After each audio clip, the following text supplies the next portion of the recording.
देना जो मैंडेटरी कोई नहीं है, ये कानून में नहीं लिखा कि नोटिस पहले ज़रूर दें और फिर आपने चेक के ऊपर जो है ना कार्रवाई फौजदारी या सिविल करनी है, लिखा नहीं हुआ। लेकिन मैं आपको बतौर एक एक्सपीरियंस लॉयर के ये बात बता रहा हूँ, दिस इज़ ऑलवेज़ गुड कि आप नोटिस देते हो तो इससे एक सबूत बन जाता है कि हमने इसको नोटिस के ज़रिए से भी कहा है। और बाज़ औक़ात ऐसा हो भी सकता है कि वो नोटिस के बुनियाद के ऊपर ही आपको रब्ता करे और पेमेंट कर दे। तो इट इज़ ऑलवेज़ गुड कि एक और आपका केस मजबूत हो जाता है। सिविल साइड के ऊपर कॉज ऑफ एक्शन के पैराग्राफ में आप लिख सकते हैं कि जी ये ओरिजिनली दिया था, मैंने लास्टली इसको नोटिस दिया, इसने वसूल भी किया, वो रजिस्टर्ड एडी के ज़रिए दें या कोरियर के ज़रिए से दें ताकि आपके पास रसीद भी हो। उसके बावजूद इसने जवाब नहीं दिया या जवाब ये दिया मैंने वो वाले रेमेडी अवेल कर लिया, तो अब मैं क्रिमिनल साइड पर पर्चा कराने के लिए आया हूँ या सिविल साइड के ऊपर मैंने जो है दावा किया, तो इट इज़ ऑलवेज़ गुड। हाँ, आपने पूछा कि टाइम कितना, तो टाइम की बात यह है कि जो डेट चेक के ऊपर लिखी हुई है उस चेक से उस डेट से पहले आप नहीं पेश कर सकते हो, उस डेट के बाद आपने प्रेजेंट करना है। और उसके बाद प्रेजेंट जब करना है उस तारीख पे प्रेजेंट करना है, उस या उससे 6 महीने के अंदर अंदर कर सकते हो। मैंने आपको तफसीलन बताया कि ये कानून में कहीं लिखा नहीं है, लेकिन ये जनरल प्रैक्टिस है, तमाम बैंक्स इसको ऑब्ज़र्व करते हैं। बहुत सारे मुल्कों के अंदर ये टाइमलाइन बड़ी क्लियरली दी हुई है, पाकिस्तान के अंदर नहीं दी हुई, लेकिन कोर्ट्स ने इसको इंटरप्रेट इस तरह से कर दिया है। और जनरली जो इंटरप्रिटेशन ऑफ स्टैचूट्स के प्रिंसिपल्स हैं और बैंकिंग के ऊपर जो मारूफ किताबें हैं और स्टेट बैंक के सर्कुलर्स हैं, वो कहते हैं कि 6 महीने से बाद नहीं होना चाहिए। तो अगर आप 6 महीने के बाद चले गए, और वो 6 महीने में आप कई दफ़ा प्रेजेंट कर सकते हैं, ये नहीं कि एक दफ़ा प्रेजेंट करना है। और फिर मैं उस बात के ऊपर आ गया हूँ कि बैंक वाले एक आपको स्लिप साथ लगा के देते हैं। नोटिस के लिए कोई टाइम नहीं है जी, नोटिस उस वक्त ही ड्यू हो जाता है जब आपने प्रेजेंट किया और आपका डिसऑनर हो गया। बेशक पहली बारी में डिसऑनर हो गया तो आप नोटिस दे दें, उसके लिए कोई टाइमिंग नहीं है। मैं तो आपको केस कराने के लिए ये बात कह रहा हूँ कि 6 महीने के बाद वाला जो चेक होता है ना, वो कल को बड़ा स्ट्रॉन्ग डिफेंस बन जाएगा। ये तो जी स्टेल चेक है, इस बंदे ने 6 महीने के बाद क्यों किया।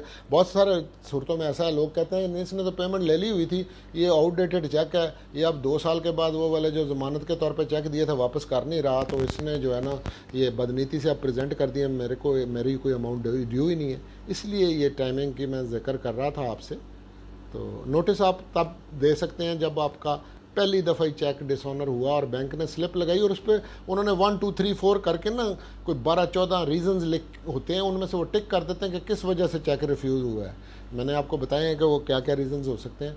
तो इसलिए चेक लेते वक्त अगर कोई ले रहा है तो वो ये चीज़ें ज़रूर देखें जो मैंने आपको बताया है कि नेसेसरी इंग्रेडिएंट्स देखें। और उसके बाद जब आपने प्रेजेंट किया और उसके ऊपर जो ऑब्जेक्शंस लगाए उन ऑब्जेक्शंस को ज़रूर देखें, और उस बुनियाद के ऊपर ही जो है ना सिविल या क्रिमिनल केस जो है वो इनिशिएट किया जाता है। वही बातें हैं जी। कोई और क्वेश्चन? वालेकुम अस्सलाम सर। इसके अंदर मेरा ये क्वेश्चन है कि इस सारे सिनेरियो में बैंक के एंड पे कहीं कोई गलती कमिट हो सकती है? नहीं, बैंक के एंड पे क्यों नहीं कमिट हो सकती। बैंक जो है वो अगर किसी उसको मसलन मैं एक डायरेक्शन दे दिया, मैंने बैंक मैं ड्रॉ करने वाला हूँ, चेक ड्रॉयर हूँ, और मैंने बैंक को ये कह दिया कि स्टॉप पेमेंट, आपने पेमेंट नहीं करनी, मैंने चेक तो दे दिया है। हो सकता है उस बंदे को जिसके अगेंस्ट मैंने जिस बात के अगेंस्ट चेक दिया उसने वो अपनी ऑब्लिगेशन पूरी नहीं की, तो मैंने इंस्ट्रक्शन दिए, बैंक वाले ने वो देखी नहीं वो इंस्ट्रक्शन, उसने फिर भी इनकैश कर दिया। बैंक वाले की बड़ी गलती है। फिर ये है कि चेक के ऊपर मैंने आपको बताया कि कुछ चीज़ें लिखी हैं, मैंने अगर स्पेसिफिकली एक क्रॉस चेक कर दिया कि जी फ़लाँ बंदे को या फ़लाँ अदारे को चेक देना है, बैंक वाला जो भी आता है उसको आकर दे देता है, तो उसकी बड़ी ज़बरदस्त बैंक वालों की गलती है कि उसने ये काम कर दिया। फिर बैंक किसी ऐसे बंदे को चेक एंड कैश करके दे देता है, मसलन चेक जो बेरर नहीं है और वो बंदा आके कैश कराता है तो उसको कैश करा के दे देता है। ये भी बैंक वालों के एंड के ऊपर गलती है, वो कर दें। बैंक वालों की ये गलती भी हो सकती है कि बाज़ औक़ात उन्होंने अकाउंट के अंदर पैसे थे वो आए हुए थे और उन्होंने उसको देखा ही नहीं, उसने फिर भी चेक बाउंस करा दिया। तो अब बंदे की वो बड़ी एक इंसल्ट भी हो गई और उसका जो है ना इसके ऊपर एक लायबिलिटी भी बन गई। वो बैंक के जो ऑफिसर्स हैं, वो जो बैंक है उनके ख़िलाफ़ भी कार्रवाई हो सकती है। और बैंकों के ख़िलाफ़ क्या कार्रवाई हो सकती है, एक बैंकिंग का ओम्बड्समैन है, मुतसब है बैंकिंग का, उसके पास कोई भी शख्स जो है वो एप्लीकेशन फ़ाइल करके उनकी इस तरह की जो मेल एडमिनिस्ट्रेशन है उसके बारे में पॉइंट आउट कर सकता है, वो कार्रवाई कर सकते हैं उसके ख़िलाफ़। और दूसरा ये है कि आप उनके ख़िलाफ़ भी क्यों नहीं सिविल दावा डैमेजेस वगैरह का जो है वो किया जा सकता है।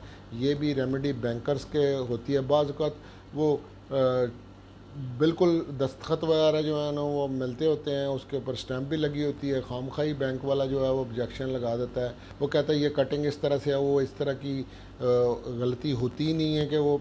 तो ये पॉसिबिलिटी है कि बैंक वाला जो है वो किसी को रिफ्यूज़ कर दे या मिली भगत के साथ जो है कोई ऐसा चेक इन कैश कर दे जो बनता नहीं है और ऐसे बंदे को दे दे। यस, उनकी फिर लायबिलिटी ये वाली बन जाती है, क्यों नहीं। जी, एनी अदर क्वेश्चन? वालेकुम सलाम जी, पूछिए। सर अगर किसी बंदे को जनरल पावर ऑफ अटॉर्नी दी गई, मतलब बिजनेस से रिलेटेड जो भी काम आपने करने, तो क्या वो भी चेक साइन करे तो चेक हो सकता है? नहीं देखें, जनरल पावर ऑफ अटॉर्नी नहीं, मैं आपको एक बात बताता हूँ, आप ये बात जहन में रखिए। पावर ऑफ अटर्नी एक्ट ये कहता है, और ये मेरा ये जुमला जो है बड़ा गौर कीजिएगा, ये लिखा हुआ है और ये प्रिंसिपल है हमेशा इंटरप्रिटेशन का कि power of attorney is to be strictly construed. Power of attorney is to be strictly construed. इसका मतलब यह है कि कोई भी पावर ऑफ अटर्नी जो है उसके अंदर जो पावर दी गई है वही यूज़ होनी है, उससे बियॉन्ड यूज़ नहीं होनी। अब एक जनरल पावर ऑफ अटर्नी अगर किसी बंदे को ये ऑथोराइज़ करती है कि वो किसी के बिहाफ पे चेक साइन कर सके और इशू कर सके, कपल्ड विद द फैक्ट कि बैंक को भी आप इंस्ट्रक्शन देते हो। आप बैंक में जाके जब कोई अकाउंट खोलते हैं उसके ऊपर फॉर्म भरते हैं, उसके ऊपर लिखा होता है कि चेक कौन साइन करेगा।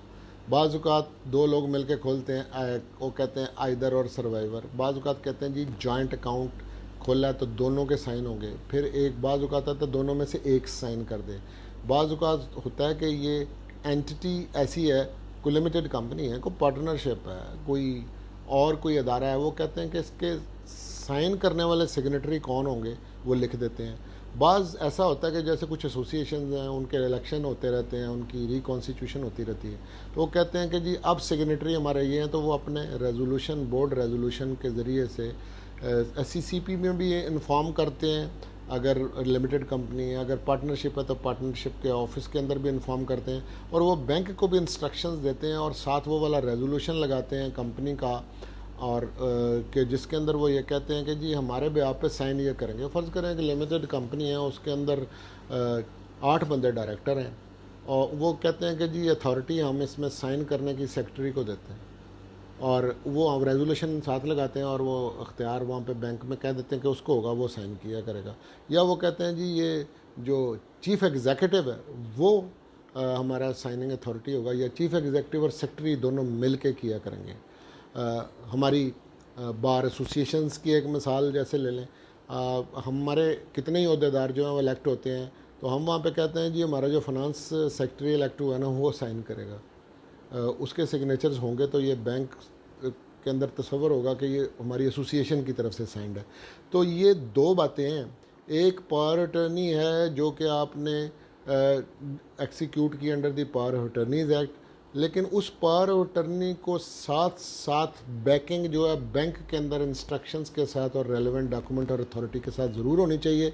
वरना बंदा ये प्रिज्यूम नहीं किया जा सकता कि एक बंदे के पास सिर्फ पावर ऑफ अटर्नी और बैंक में रिलेटेड इंस्ट्रक्शंस दी नहीं हुई, या वो पावर ऑफ अटर्नी का इंदराज वहाँ पे बैंक में नहीं कराया और उनको ने इंस्ट्रक्शन के फिर तो चेक साइन किया हुआ गलत हो जाएगा ना। तो ये बातें हैं जो सारी इनटू प्ले आएंगी फॉर एंड अगेंस्ट, इनको देखना।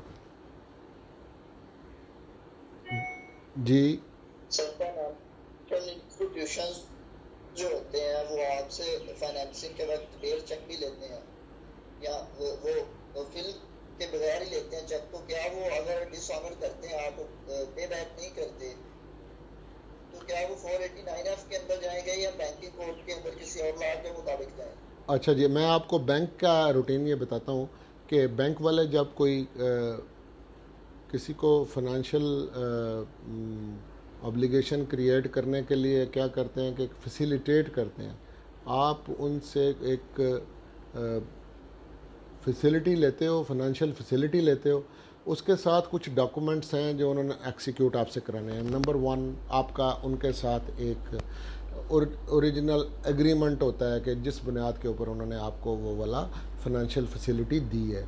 सेकेंडली, उसके साथ कुछ सपोर्टिंग डॉक्यूमेंट्स हैं, वो आपसे अंडरटेकिंग्स लेते हैं, वो आपसे प्रॉमिसरी नोट साइन कराते हैं, बाज़ औक़ात वो आपसे चेक्स लेते हैं, और चेक्स कई दफ़ा पोस्ट डेटेड चेक्स लेते हैं कि जी आपने जो पे बैक लोन करना है उनके चेक लेते हैं, कई दफ़ा बतौर गारंटी के चेक्स लेते हैं, एज ए सिक्योरिटी चेक लेते हैं। फिर उसके साथ साथ वो और डॉक्यूमेंट्स भी आपके साथ जितने साइन करवाएंगे, पहली बात तो यह है कि आपने खाली क्यों साइन कराते हैं, खाली साइन करने नहीं चाहिए।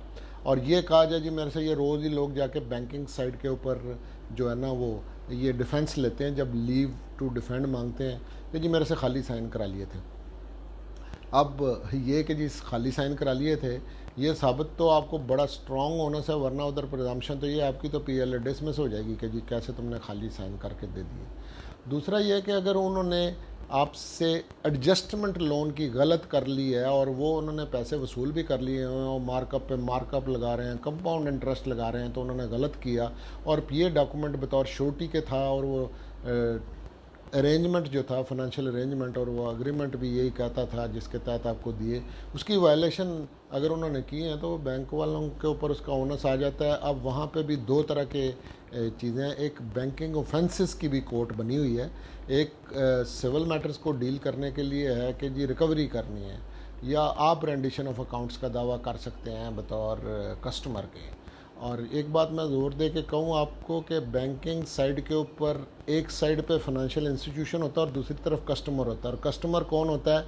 एक तो वो होता है जिसने फाइनेंशियल फैसिलिटी ली, लेकिन दूसरा कौन कस्टमर है? वो भी कस्टमर है कि जिसने अपना कोलेटरल दिया, जिसने श्योरिटी दी, जो थर्ड पार्टी है, वो भी कस्टमर की डेफिनेशन में आ जाता है, उसके ख़िलाफ़ भी दावा जो है दायर होता है। और अगर उन्होंने कोई फ्रॉड किया, डॉक्यूमेंट्स ऐसे दिए, यहाँ पे एक ये भी तो रिवाज है ना जी जनरली, ठीक है कि जहाँ पे बैंक वालों से आप लेने के लिए जाते हैं, छोटी छोटी कंडीशन लिखी उस वक्त तो लोग हर चीज़ साइन कर देते हैं, उस वक्त देखते नहीं, उनको चाहिए होता है, लेकिन इंटेंशन इज़ नॉट टू पे। जिस बंदे ने 1 लाख रुपया लिया है वो भी चाहता है मैं ना दूँ, जिसने 10 करोड़ लिया है वो भी नहीं देना चाहता। और जब वो साइन कर रहे होते हैं उस वक्त बोलते नहीं, जब देने लगते हैं फिर ये सारे उज़र उठाते हैं और बाज़ औक़ात मज़हब का भी सहारा लेते हैं कि जी गैर इस्लामी बात है। तो जब लेने लगे हैं तो तब भी तो आप ये चीज़ों को देखें ना कि आप क्यों ये फैसिलिटी ले रहे हैं, उस वक्त भी तो आपको गौर करना चाहिए। ये बातें भी हैं। दूसरा ये है कि अगर बैंक के साथ आप कोई फ्रॉड करके कोलेटरल ऐसा दे देते हैं कि वो प्रॉपर्टी आपकी थी ही नहीं, तो वो बैंक वाले वहाँ पे क्या करें? और दूसरा ये है कि अगर ये चेक वगैरह भी दिए और ये कैश नहीं हुए और वो आपको पता था कि मेरे बैंक के अंदर ये पैसे नहीं, आपने बैंक गारंटी दी, छोटी दी, गलत दी, और वो आपने उसको उसकी तौसीक नहीं कराई, वो वैलिड नहीं है, तो ये साथ साथ सिविल केस फॉर रिकवरी वहाँ पे बैंकिंग कोर्ट में होना है, और जो कि एक डिस्ट्रिक्ट जज होता है, और अगर हाई कोर्ट के जज साहब के पास जाएँ तो वो हाई कोर्ट में ट्रायल कर रहे होते हैं 10 करोड़ से ज़्यादा का।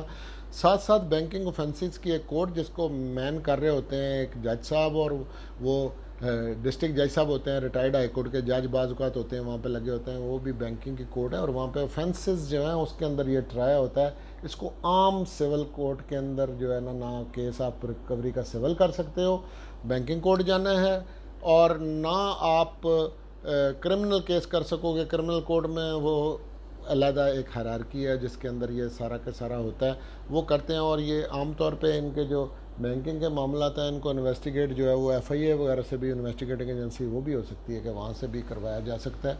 तो ये ऑफ कोर्स डिफेंस भी सारे लिए जा सकते हैं और ऑफेंस भी सारे लिए जा सकते हैं, वो एक अलहदा साइड है। आपने इधर आके दावा कर दिया तो ऑर्डर 7 रूल 11 में it will be barred by law, वहाँ नहीं चलेगा क्योंकि इस मामले में एक स्पेशल लॉ बना हुआ है। Thank you.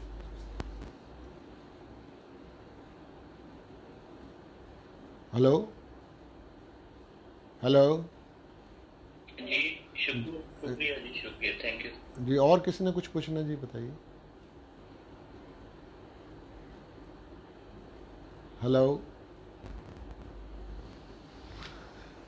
ठीक है, no more questions, no questions जी, प्लीज़ पूछें, किसी ने कुछ पूछना तो पूछ लें, no question is a good question. मैंने आपको रिटर्न मटेरियल जो है ना भेजूंगा, मैंने बड़ा एक डिटेल्ड इसके ऊपर आर्टिकल लिखा हुआ है, वो भी आपको मिल जाएगा, और मैं केस लॉ भी सारा दे दूंगा आपके जजमेंट्स जी। जी अगर कोई सवाल है तो पूछ लें, वरना हम फिर खुदा हाफिज़ कह रहे हैं। अगले वीक फिर किसी और इशू के ऊपर हम फिर आपके साथ क्लास करेंगे नेक्स्ट वेडनेसडे इसी टाइम पे। ये बताइए, पूछ लें जल्दी से सवाल है तो।